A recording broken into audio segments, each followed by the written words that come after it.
Silas Malafaia, líder da igreja ADVEC, Assembleia de Deus Vitória em Cristo, para fazer a sua exposição pelo tempo de 15 minutos.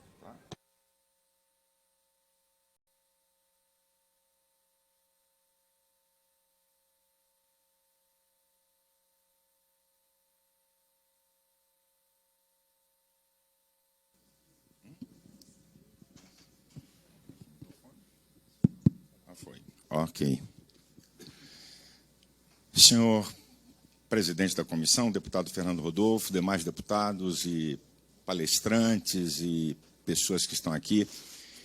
Em primeiro lugar, eu não trouxe Bíblia. Eu não vim aqui debater em viés religioso. Eu trouxe a Constituição para a gente começar aqui a nossa conversa. Eu já fui convidado para vários debates aqui em comissões e nunca abri um versículo da Bíblia. Mas como eu vi, porque sempre que tem esses debates que tem fundo moral, tem sempre uma tentativa, porque estados totalitários, religiosos. Então, deixa eu falar alguma coisa aqui na minha palavra inicial, para depois entrar no assunto. A mais importante tradição do mundo ocidental é o cristianismo. O cristianismo permeia toda a vida da sociedade do mundo ocidental e o principal fator de formação da Europa e das Américas. Vem do cristianismo. Por favor, senhores, escutem isso, porque tem gente enganada. Não vem do socialismo nem de esquerda, não. Vem do cristianismo, direitos humanos, proteção à vida, valorização da mulher, da criança e do idoso e a vida em família monogâmica. As maiores universidades do mundo foram criadas por cristãos. Princeton, Harvard, Yale, Oxford, vai por aí afora. Se eu falar da reforma protestante, vai ficar pior ainda, vai ficar sem graça. Porque foi a reforma protestante que trouxe o Estado laico. Não foi socialismo, nem reforma protestante, que fez uma ruptura na vida do mundo e, a partir daí, se produziu ciência como nunca. Sai de uma vida nômade para uma vida moderna. É a reforma protestante que faz com que homens de classe baixa conquistem riqueza e poder. É a reforma protestante que faz a escola pública. Eu estou fazendo essa questão porque eu estava ouvindo um filósofo hoje, um cara contemporâneo, muito respeitado, da Universidade de Harvard, Michael Sandel. Esse cara diz uma coisa interessante: você não pode tirar de nenhum debate as convicções das pessoas, sejam elas religiosas ou não, ideológicas, ateístas ou religiosas. Você não pode tirar esse debate, porque isso é que forma a sociedade. Agora, eu ouvi aqui dizer que a Constituição brasileira se refere a todas as formas de família. Negativo. Vamos abrir a Constituição.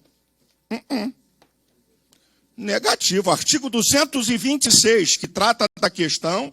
Vamos lá ao parágrafo 7º. Fundado nos princípios da dignidade da pessoa humana e da paternidade responsável, planejamento familiar é livre decisão do casal. Casal é par. Não tem aqui abertura para nenhum outro tipo de consideração, a não ser a família monogâmica. Está aqui, não estou inventando nada. A base familiar no direito brasileiro, foi dito aí pelo juiz, é monogâmica. Está reafirmado no Código Civil, artigo 121, inciso 6. Agora, eu queria ler para vocês, que é importante. Eu queria ler para vocês o voto do eminente ministro que já foi presidente do STJ. Ele já foi presidente, ministro João Otávio de Noronha, sobre a questão de união poliafetiva ou poligamia. Inventam cada nome bonito, né? Ele diz o seguinte: se posicionar contra uniões poliafetivas não é nada de moralismo. É a ordem jurídica que concedeu assim. Você quer viver com vários relacionamentos? Saiba que você não terá proteção. É a vontade da lei. Ninguém está proibindo. Apenas não serão conhecidas as uniões estáveis. Ou então, teremos que rasgar a Constituição, capítulo 7, e temos que rasgar o direito da família do Código Civil todo. Você sabe o que está acontecendo no Brasil hoje, minha gente? Seja religioso ou quem quer que seja, aqui está o limite para todo mundo. Nós estamos vendo, a partir de um exemplo de cima, do Supremo Tribunal Federal, que rasga sucessivamente a Constituição e, num efeito cascata, através da caneta, querem impor à sociedade aquilo que não tem respaldo constitucional. Querem mudar a Constituição? Reúna 308 votos de deputados em 2 votações. Tá certo? Para mudar a Constituição. Então nós estamos vendo isso. Nós estamos vendo um tempo que qualquer um vem, desculpa, senhores deputados, bagunçar o coreto do legislativo, que tem a autoridade para fazer leis. E outra, você sabe o que vai acontecer? Uma insegurança jurídica.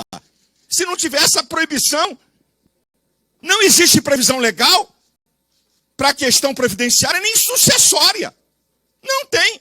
Então faça um registro no cartório e depois vamos ver a bomba para decidir isso. Não tem previsão legal. Nem na questão previdenciária, nem sucessória. Não há previsão legal para isso. Não tem. Então, aqui no Brasil se faz ao contrário. Aprova uma coisa, vira bagunça, toca um rebu danado, para depois tentar consertar. E tudo à margem da Constituição. O exemplo que está sendo dado, muito mal dado por aqueles que deviam de ser guardião da Constituição, vira um efeito cascata. Aí um juiz quer pegar uma caneta a seu bel prazer, ao arrepio da Constituição, ao arrepio das leis ordinárias, e estabelecer normas. Meu querido juiz, todos nós enfrentamos dificuldades nas nossas funções. Moleza é pudim, sopa de minhoca e gelatina. Quem vem? Desculpa a expressão. Quem não quer brincar, não desça para o play. Porque, na verdade, nós estamos deparados com esses questionamentos e com esse ordenamento jurídico que nós temos na nossa nação. E ainda tem a súmula, gente, tem a súmula 529 do STF, que nem reconhece para concubinato questões previdenciárias. Ainda tem isso, nem para concubinato. Imagina a bagunça jurídica e os problemas que vamos ter, como já acontece no Brasil, pelas essas bagunças que fazem, ao desobedecer a Carta Magna e as leis constituídas. Nós estamos vendo no Brasil, com todo respeito, senhores, um desrespeito ao poder legislativo.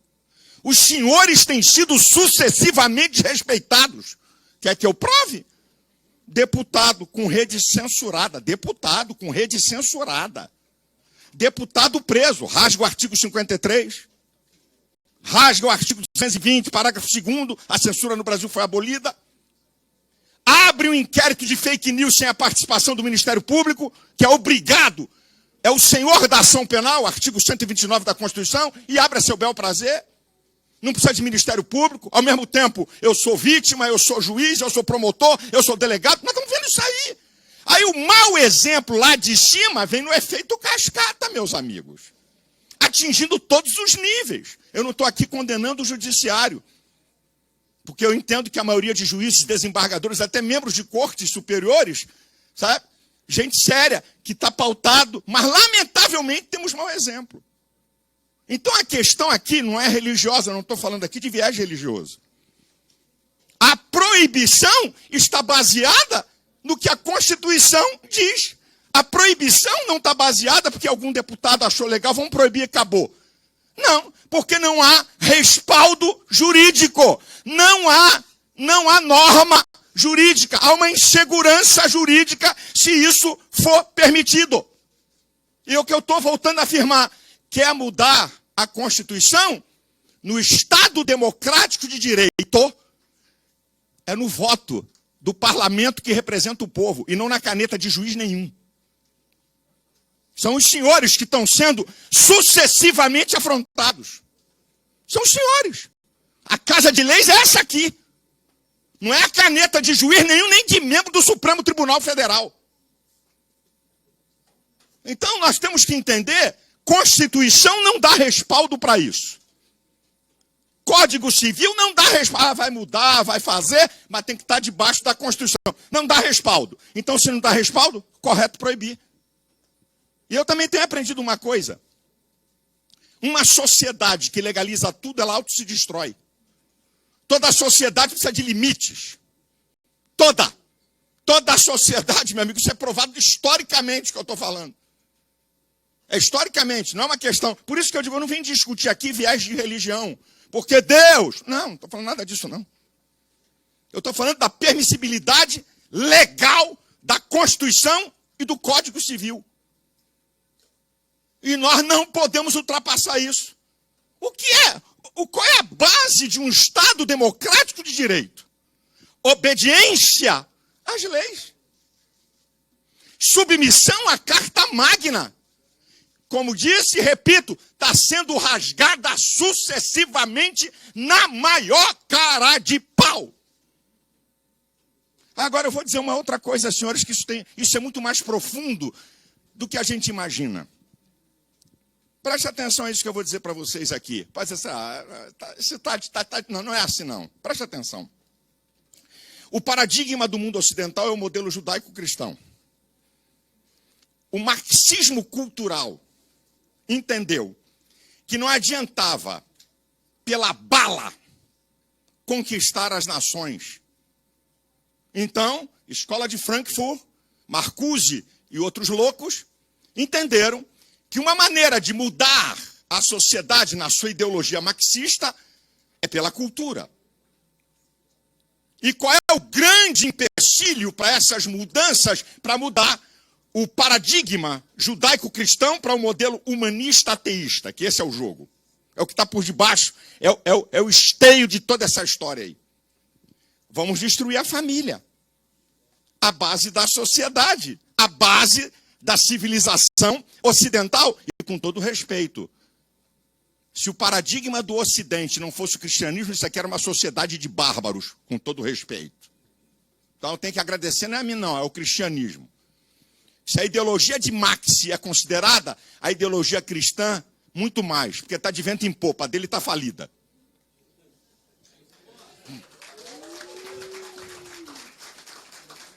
Então a questão é o seguinte, qual é o último reduto de autoridade? A família. Destrói a família, homem, mulher e seus filhos, e faz uma sociedade de informes. Uma sociedade que não tem forma, de andrógenos, que não tem definição de masculino nem feminino, e não tem negócio de pai, mãe e filho, para ser dominada por uma elite política. Isso é mais profundo do que tudo que a gente está falando aqui, desse debate aqui, do campo da ideia de um decreto, de um projeto de lei. É o que está em jogo e está em curso.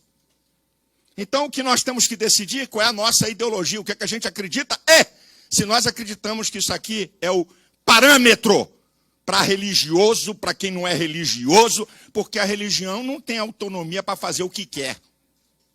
A religião está aqui, está no escopo do limite da Constituição. É bom dizer isso aqui. Como se religioso pudesse fazer o que bem entendesse, o que bem quisesse, está tudo bem. Não, isso aqui é o nosso limite, seja religioso ou não. Isso aqui é o limite para quem pertence à sociedade brasileira. É isso aqui. Mas alguém não achar que, pastor, acho que o senhor está exagerando isso aí, desculpa, acho que o senhor está escorregando, não é? Então vamos lá. Vamos à fala do líder maior da esquerda no Brasil, no Foro de São Paulo. O excelentíssimo presidente Luiz Inácio da Silva. A fala dele foi a seguinte: aqui no Brasil, nós estamos combatendo os costumes, a família tradicional e o patriotismo. Ele, não sou eu não estou inventando nada, meu querido, meus queridos, não estou inventando, eu estou botando a fala dele. Não estou inventando nada. Ele diz assim, nós aqui estamos enfrentando o discurso do costume, da família e do patriotismo. Tudo aquilo que a gente aprendeu historicamente a combater. Não foi fala minha, não foi fala deturpada, a fala do senhor líder máximo da esquerda brasileira. Está aqui o objetivo. Então, senhores deputados, parabéns. O decreto de vocês limita o que está a Constituição. Ah, porque o juiz vai ter dificuldade para julgar. É, vai ter mesmo. Eu também tenho dificuldade. Eu tenho a Bíblia na questão da minha religião, mas eu tenho cada dificuldade, meu amigo, para interpretar cada caso, que eu nem conto aqui para vocês. É cada abacaxi, é cada pipinaço. Hã? Eu tenho a Bíblia para ser o meu parâmetro. Nós temos a Constituição e as leis ordinárias. Então, em respeito à nossa Constituição, em respeito a essa casa, um juiz não pode determinar aquilo que não está no parâmetro constitucional. Um juiz não pode infringir uma lei a fim de contemplar o que quer que seja, porque alguém tem costume. E olha que isso é um discurso perigoso. Porque se a gente começar a querer contemplar o que minorias fazem nesse país, nós vamos chegar a coisas absurdas e horrorosas. Então nós temos que tomar muito cuidado com esse discurso. Não, porque já tem um grupo que faz. Ué, já tem um grupo que faz. Então, se já tem um grupo que faz, vamos apoiar, vamos aprovar. É essa a questão. Deus abençoe a todos.